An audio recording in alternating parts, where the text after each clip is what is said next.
Founded 13 years ago by 29 prominent individuals, Trancentury has developed an almost mythical status in Kenyan business circles. The company holds interest in 8 different African countries with lucrative contracts in 4 key sectors, including transport, energy, beverages, and financial services. So it was really the vision to really see that there was a big opportunity out there, but the only way to capture that opportunity was to use strength in numbers. So the individuals realized that on their own, they wouldn't be able to deliver against it. So it made much more sense for them to work together.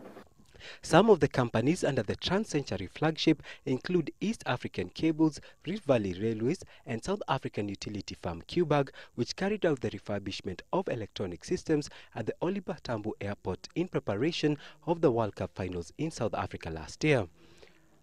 For most investors, once a company is successful, giving up a stake or part of its shares is an almost impossible undertaking. However, Trancentury intends to list on the stock market after trading its shares on the over-the-counter market. And it's relatively different. I think when you talk about other institutions, what you tend to have is one large shareholder, either an individual or an institutional shareholder. But remember, Trancentury never had that from the beginning because it was already a very diversified shareholder base. Trancentury is still holding discussions with the Capital Markets Authority and can therefore not disclose its intended date of listing. The company will, however, be seeking to list by way of introduction, which, unlike initial public offerings, entails an issuance of shares ahead of listing over the counter and then listing on the open market. And subject to regulatory approval, then we will come onto the market.